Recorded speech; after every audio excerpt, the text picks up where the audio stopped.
हिंद दोस्तों, आपके अपने YouTube channel maps IAS academy में आप सभी लोगों का स्वागत है। आशा करता हूँ सभी लोग ठीक होंगे और अच्छे से स्टडी कर रहे होंगे। तो हमने जो बर्तनी की क्लास की थी इससे पहले, अब क्या करेंगे, बर्तनी से संबंधित आपका टेस्ट लिया जाएगा। आपने बर्तनी में कितना पढ़ा है और आप इस टेस्ट में कितने प्रश्न सही कर रहे हैं, तो ये आपको देखना है। अभ्यास हेतु ये आपके लिए प्रश्न हैं बर्तनी संबंधित।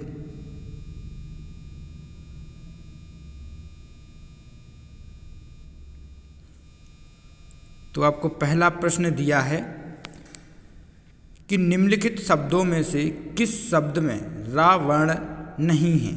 तो आपको बताना है कि किस शब्द में रा वर्ण नहीं है। प्रकाश में, वर्षा में, ड्रेस में या पृथ्वी में, किस में रा नहीं है? तो इसका आपका आंसर हो जाएगा क्या? पृथ्वी में क्या नहीं है? रा नहीं है। किस में नहीं है? पृथ्वी में रा नहीं है, क्योंकि ये क्या है आपका, ये आपका री है। क्या है? ये आपका री है। इस पृथ्वी में ये क्या लगा है? री लगा है। देखिए, प्रकाश में रा है, वर्षा में रा है, ड्रेस में रा है, लेकिन किस में नहीं है? पृथ्वी में रा नहीं है। नेक्स्ट प्रश्न देखेंगे। आपको दिया है कि निम्नलिखित में से किसकी बर्तनी सही नहीं है? ढोलक, पढ़ना, ढक्कन या तड़पना। तो किसकी बर्तनी सही नहीं है? आप लोग आंसर करके बताएंगे बिल्कुल। किसकी बर्तनी सही नहीं है? तो आपको जब मैंने डा और ढा का रूप बताया था, तो उसमें बताया था कि जब डा और ढा यदि ये प्रथम स्थान पर यानी पहले आते हैं तो क्या लगता है, इनके नीचे वो बिंदी या नुक्ता नहीं लगता है। और अगर ये दूसरे स्थान पर आते हैं तो इनके नीचे क्या लगता है? नुक्ता लगता है, जो कि इसमें तड़पना में नहीं लगा हुआ है। नुक्ता कैसे? जैसे इस पढ़ना में ये लगा हुआ है ऊपर ढा के नीचे, और देखिए ता के बाद दूसरा वर्ण है तो इसके नीचे ये नुक्ता लगा होना चाहिए था, लेकिन ये नहीं लगा हुआ है, तो इसकी बर्तनी क्या है? अशुद्ध है। इसके बाद आपको तीसरा प्रश्न दिया है कि निम्नलिखित में से किस शब्द में री वर्ण है? तो आपको बताना है किस में री वर्ण है। कार्य में है, प्रशांत में है, धार्मिक में है या कृषि में है। तो किस में है? कृषि में क्या है आपका? री वर्ण है। देखिए, कार्य में ये क्या है आपका? ये आपका रेफरा है। और ये क्या है आपका? ये पदेनरा है। ये क्या है? रेफरा है। और इसमें क्या है? कृषि में री शब्द का यूज किया गया है या वर्ण का प्रयोग किया गया है। प्रश्न चौथा है, पंचानन शब्द में बना अनुस्वार निम्न में से कौन सा वर्ण है? तो पंचानन में कौन सा वर्ण है, इसका आपको आंसर देना है। कौन सा वर्ण है? तो मैंने आपको बताया कि पंचानन में आप वर्ण निकालेंगे किसके हिसाब से? इस चा के हिसाब से। ये आपका पंचानन है। इस पंचानन में आपको ये अंकी बिंदी निकाल ली है किसके हिसाब से? चा के हिसाब से। अब चा में आपका पंचमा वर्ण क्या होता है? आ। तो इसका आंसर क्या हो जाएगा? खा, यानी खा नंबर या आ आपका आंसर। पंचानन में कौन सा अनुस्वार है? आ। अब बताएंगे कि चंद्र बिंदु का प्रयोग किस भाषा में होता है? संस्कृत में, पाली में, उर्दू में या हिंदी में? आपको बताना है कि चंद्र बिंदु का प्रयोग किस भाषा में होता है।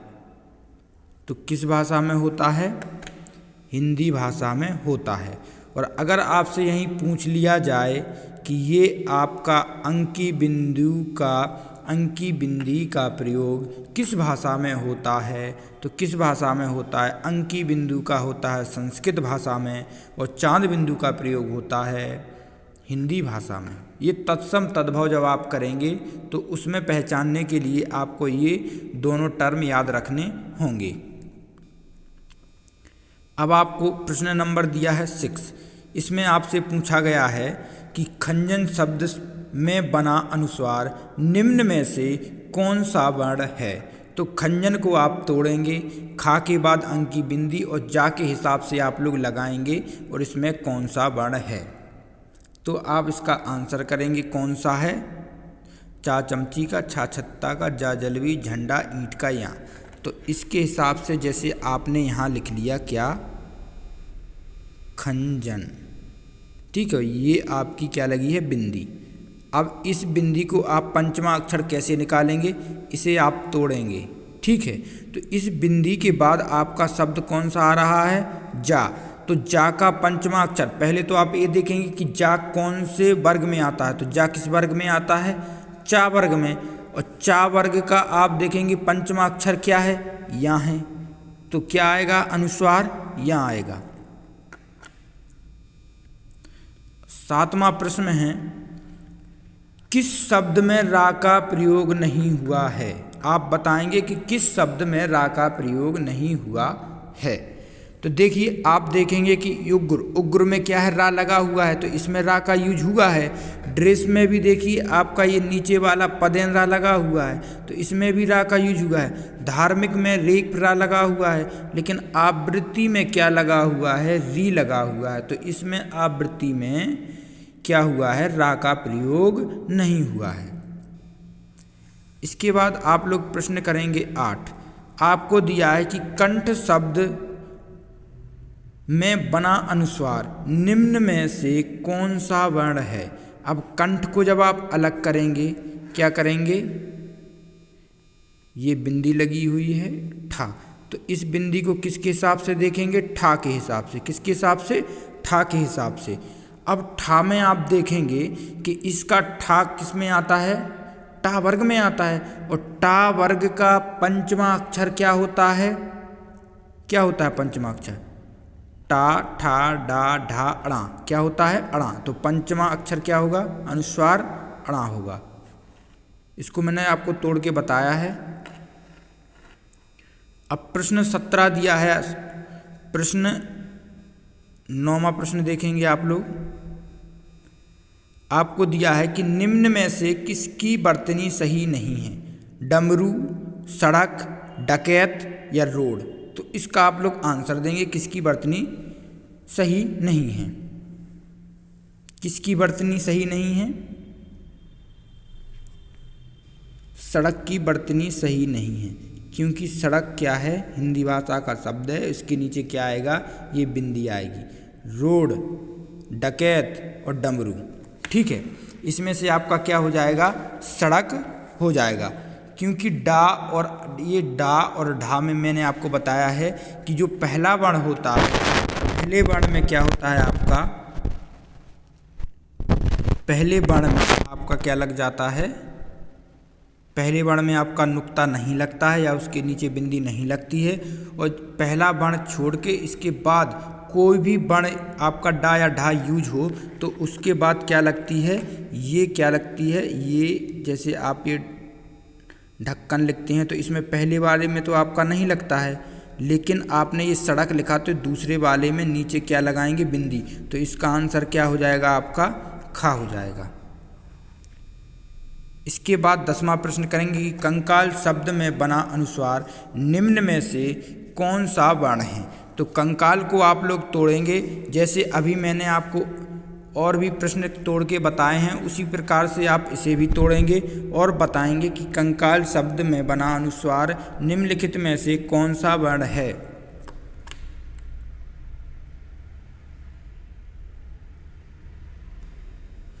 सबसे पहले आप क्या लिख लेंगे, आप लिखेंगे कंकाल, ठीक है।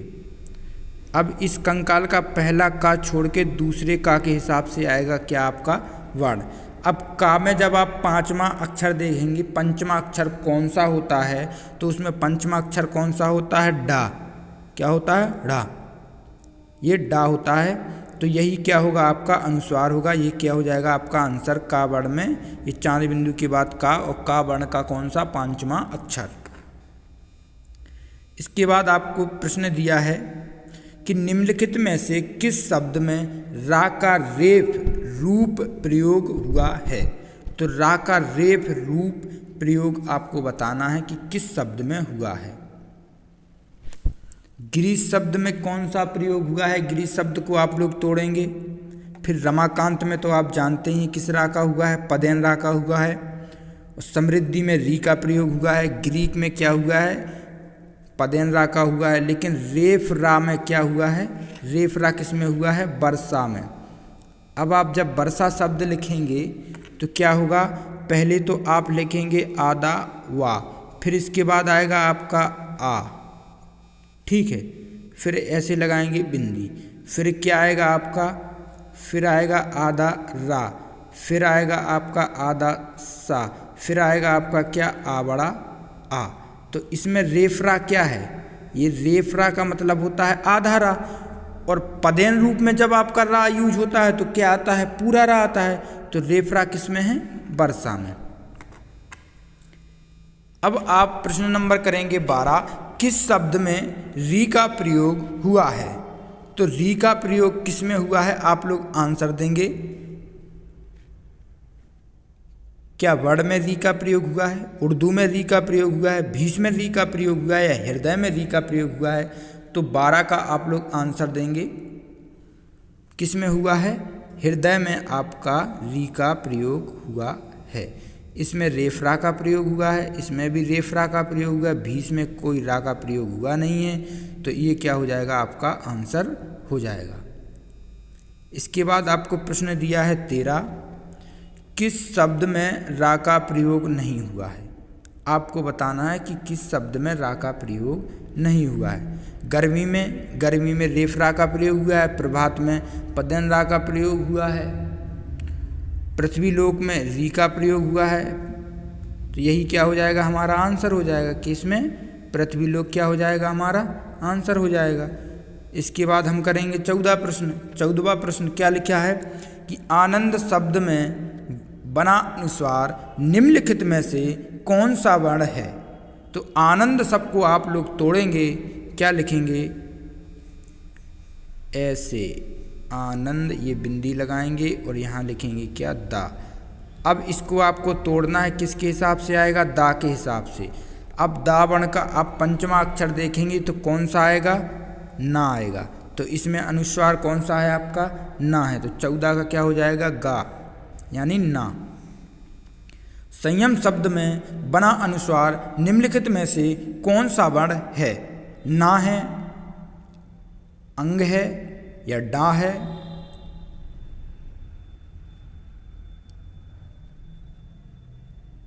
या अड़ा है। आप लोग इसमें से बताएंगे, 15वें का आंसर देंगे। क्या है, संयम। संयम में क्या लगा है, देखिए ये क्या लिखा है आपका, सई या ओमा, संयम। इसमें आपका अनुस्वार क्या लगा है, या के हिसाब से लगा है। और या क्या है, आपका अंतस्थ व्यंजन है। अंतस्थ व्यंजन में आपका क्या आता है, अंग आता है। ये मैंने आपको पढ़ाया है। अब प्रश्न नंबर 16 में बताएंगे कि निम्न में से किस शब्द में हा पूरा वर्ण है। तो इसमें आप लोग बताएंगे, ग्राह में है, सहृदय में है, या ब्रह्मा में है, इनमें से कोई नहीं। तो इसका आप लोग आंसर देंगे प्रश्न नंबर 16 कि सहृदय में हा पूरा है। तो किस में हा पूरा है, देखिए इसमें ये आपका हा बना है, इसमें क्या बना है आपका, ये हा बना है, हा। तो ये क्या है, ये हा इसमें आधा है, और यह क्या है, पूरा है।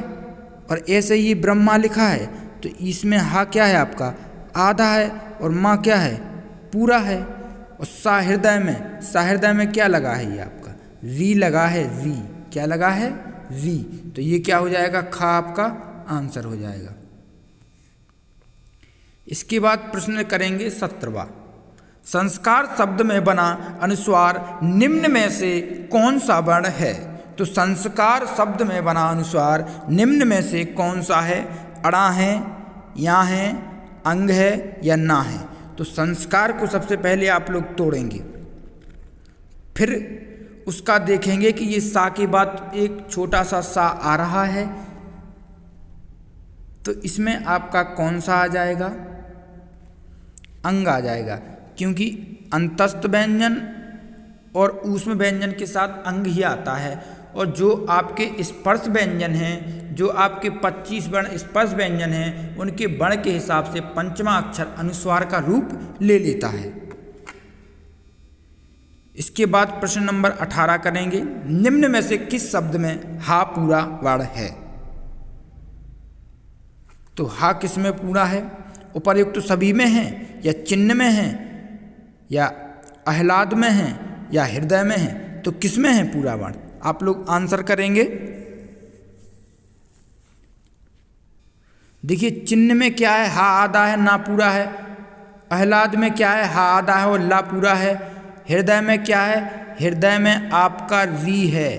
ये हृदय में क्या है आपका, ये री लगा हुआ है, जिसमें री आधा लगता है और नीचे, और हा क्या है पूरा है। उपर्युक्त तो सभी नहीं होगा, इसमें क्या हो जाएगा हृदय। 19वां प्रश्न है कि निम्न शब्दों में से किस शब्द में रा का पदेन रूप है? तो रा का पदेन रूप आपको बताना है कि रा का पदेन रूप किस में है। तो इसमें आप लोग तोड़ेंगे। मैंने आपको ट्रक का करके बताया है और ड्रेस का बताया है, ये ड्रम का कर लेंगे। आप कैसे करेंगे, पहले सबसे पहले देखेंगे क्रम का।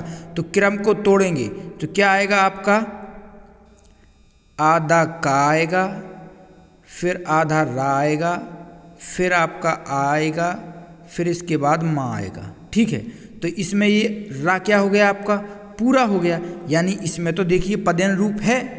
और इसके बाद ड्रम में देख लेंगे तो डा आपका क्या हो जाएगा, आधा हो जाएगा। इसके बाद आपका रा आएगा तो रा क्या हो जाएगा, रा आपका आधा हो जाएगा। क्या हो जाएगा, रा आधा हो जाएगा। इसके बाद आ जाएगा, फिर इसके बाद माँ आ जाएगा। तो इसमें रा क्या हो जाएगा, पूरा हो जाएगा। यानी का में भी पूरा है और गा में भी पूरा है। और खा में देखेंगे, खा में अर्ध लिखा है। अर्ध में देखिए ये रा ऊपर है, इसको क्या कहते हैं हम, रेफरा कहते हैं। तो इसमें आंसर क्या हो जाएगा, का और खा। गा में क्या होगा आपका, रेफ पदेन रा होगा, गा और का में। प्रश्न नंबर 20 दिया है कि निम्न में से किसकी वर्तनी शुद्ध है? डगर, घड़ा, कार्ड या बोर्ड? तो इसमें से आप लोग बताएंगे कि किसकी वर्तनी शुद्ध है। किसकी वर्तनी शुद्ध है, आंसर देंगे आप लोग। किसकी वर्तनी शुद्ध है, डगर की। किसकी, डगर की। इसकी क्या है, वर्तनी शुद्ध है। इसके बाद नेक्स्ट प्रश्न करेंगे। आपको दिया है 21वां प्रश्न है। ये आपको ये आधा या, ऊ, आधा धा, फिर ई, फिर आधा सा, फिर आधा ठा, फिर ई, फिर आधा रा, फिर आ का शुद्ध वर्तनी संक्षेपण होगा। अब इसका आपको शुद्ध वर्तनी संक्षेपण करना है। मैंने आपको संक्षेपण बताया है। संक्षेपण का मतलब होता है कि जो आपका टूटा हुआ वर्ण है, यानी ये टूटा हुआ जो आपका शब्द है वो वर्णों में टूटा हुआ है, तो इन वर्णों को क्या करना है, हमें मिला के एक सार्थक शब्द बनाना है। उस सार्थक शब्द इसमें से आपका क्या बनेगा वो आपको बताना है। क्या बनेगा, तो इसका बन जाएगा आपका क्या, युधिष्ठिर। क्या बन जाएगा, युधिष्ठिर। इसके बाद क्या दिया है, आधा बा, आ, आधा हा, ऊ, आधा वा, आधा रा, ई, बड़ी ई और आधा हा, फिर ई का शुद्ध वर्तनी संक्षेपण कीजिए। ठीक है, तो ये क्या लिखा हुआ है आपको, ये मैंने कराया है।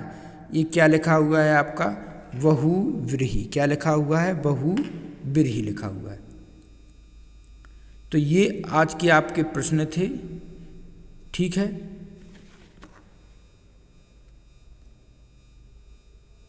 इसके बाद आप ये प्रश्न करेंगे कि संस्कृत शब्द वर्ण विच्छेद होगा, यानी संस्कृत शब्द का शुद्ध वर्ण विच्छेद होगा। तो सबसे पहले आप संस्कृत को तोड़ेंगे,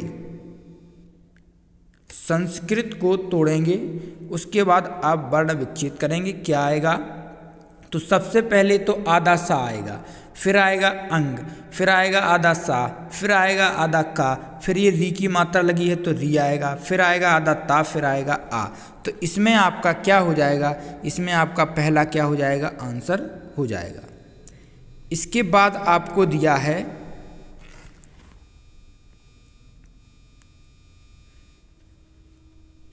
कि ये आपको वर्ण टूटा हुआ वर्ण दिया है का लिखा है कि शुद्ध वर्ण संयोजन होगा, यानी इसका संयोजन, इसी को संयोजन और उसी को क्या कहते हैं, संक्षेपण कहते हैं। तो आपको बताना है क्या होगा इसका। आप लोग जोड़ेंगे इस शब्द को। देखिए आ लिखा है, फिर ता, फिर छोटी ई, सो अति, फिर सा लिखा है यानी सा पूरा है, फिर या में यो की यो लगी है, फिर आधा का है, फिर ता में छोटी की ती है। तो क्या हो जाएगा इसका, आप लोग आंसर देंगे क्या हो जाएगा, अतिशयोक्ति क्या हो जाएगा, ये आपका गा क्या हो जाएगा आंसर। इसके बाद दिया है कि सांप्रदायिकता का शुद्ध वर्ण पल्लवन होगा। अब सांप्रदायिकता का शुद्ध वर्ण पल्लवन करना है आपको, यानी सांप्रदायिकता को आपको तोड़ना है। तो इसे आप लोग तोड़ देंगे तो इसमें आपका आंसर क्या आ जाएगा, 25 का आपका आंसर तोड़ने पर आ जाएगा क्या, घ नंबर का। पहले आप आधा सा, फिर आ, फिर आधा माँ, फिर आधा पा, फिर आधा रा, फिर आ, फिर दा, फिर आ, फिर या, फिर ई, फिर आधा का, फिर आ, फिर आधा ता, फिर आ। ठीक है। इसके बाद आपका आज का लास्ट प्रश्न है, दिया है कि श्रृंगार का शुद्ध वर्ण वियोजन होगा। ये बहुत ही अच्छा क्वेश्चन है। श्रृंगार का शुद्ध वर्ण वियोजन होगा। तो श्रृंगार का शुद्ध वर्ण वियोजन क्या होगा, इसका आप लोगों को बताना है। क्या हो जाएगा, सबसे पहले तो आपका श्रृंगार किससे बनता है, सा से बनता है। कौन सा सा, ये वाला। ठीक है। फिर आप क्या करेंगे, री लगाएंगे, फिर डा आएगा। ठीक है, क्योंकि गा ये कौन सा वर्ण है, का के बाद है, यानी गा आएगा, पंचमा अक्षर आएगा, फिर गा आएगा, फिर आ, फिर रा। तो इसका क्या हो जाएगा, गा आंसर आपका सही हो जाएगा। ये आपके वर्तनी से संबंधित प्रश्न थे। तो इसके बाद हम लोग नेक्स्ट क्लास में मिलते हैं। जय हिंद, जय भारत। वीडियो को शेयर कर दीजिएगा।